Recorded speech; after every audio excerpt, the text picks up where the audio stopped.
तरावी का नजराना लेना या देना कैसा है, देखे वीडियो को लास्ट तक। देते क्या जो पूछते हो यार।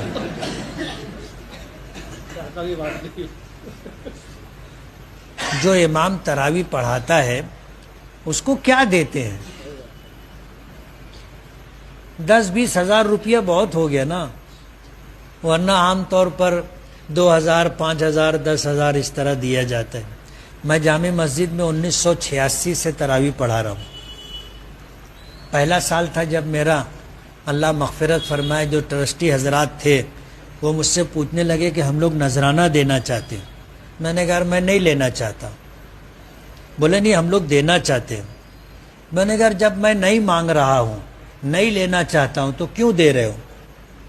कहा रिवाज है, देते हैं।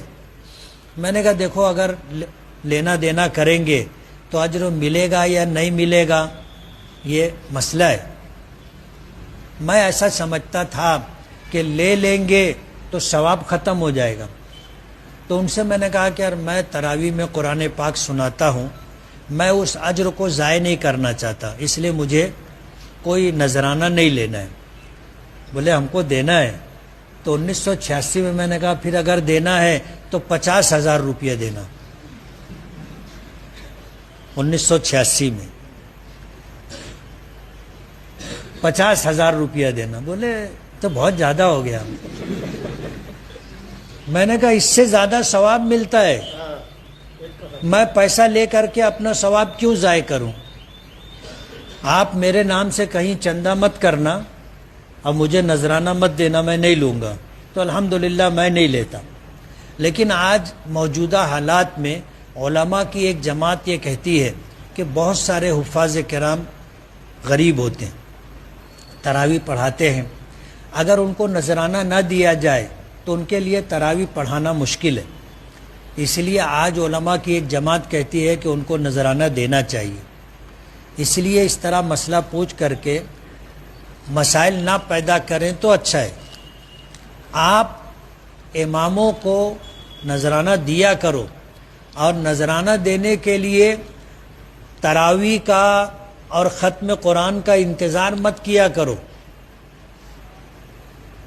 देना है तो आज दे दो ना, देना है तो आज दे दो, देना है रमज़ान शुरू हो दे दो। आप ख़त्म कुरान का क्यों इंतज़ार करते हो? ख़त्म कुरान का इंतज़ार करने में ये शुबा होता है कि इन्होंने कुरान पढ़ा है, सुनाया है, इसलिए दिया जा रहा है।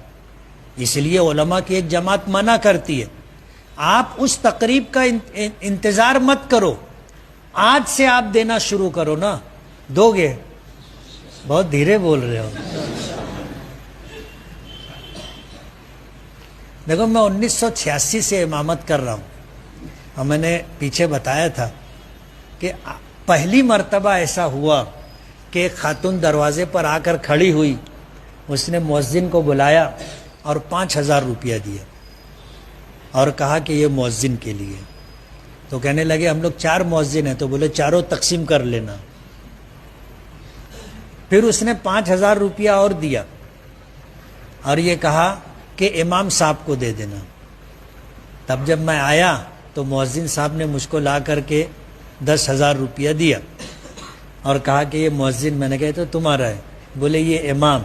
मैंने कहा इमाम भी 4 है ना, एक इमाम है और 3 नाइब इमाम है, तो 4 मुअज्जिन है तो चारों ने बराबर बराबर बांट लिया। 4 इमाम है तो चारों में बराबर बराबर बट जाएगा। पहली मर्तबा ऐसा हुआ, वरना कोई हदिया उदिया इमाम को देता होता नहीं। सब ऐसा समझते हैं कि इमाम जो है वो अकबर बादशाह है, उसका घर भरा हुआ है, जेब भरी हुई है, उसकी सारी ज़रूरत पूरी हो गई है। ये एक ख़राब सोच लोगों के दरमियान है। इमाम को, मुअज्जिन को हदिया देना चाहिए। इतनी मामूली तनख्वाह उनको दी जाती है मस्जिदों में, जिससे उनकी ज़रूरतें पूरी नहीं होती। मस्जिद वाले जो तनख्वाह देते हैं वो देते हैं, हम में से भी لوگوں کو یہ مزاج بنانا چاہیے کہ ہر ہفتہ ہر مہینہ ہم اپنے امام اور مؤذن کو کچھ نہ کچھ دیا کریں. ابھی 3-4 دن پہلے میں ایک جگہ فجر کی نماز کے بعد بیٹھا ہوا تھا. ایک لڑکا آ کے کھڑا تھا, 30-32 سال کی عمر ہوگی, کھڑا تھا. کچھ لوگ آئے تھے ملنے کے لیے, تو میں سمجھا یہ ان کے ساتھ ہوگا. تو وہ لوگ چلے گئے, وہ رکا رہا. تو میں اس کو بلایا, میں نے کہا کچھ بات ہے.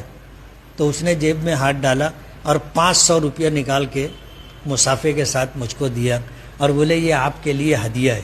تو میں اس کو بہت غور سے دیکھا, یار مالیگاؤں میں ایسا بھی ایک آدمی ہے. تو اماموں اور مؤذنوں کو نذرانہ دینا چاہیے, ہدیہ تحفہ دینا چاہیے, اور آج امت یہ کام بھول گئی ہے.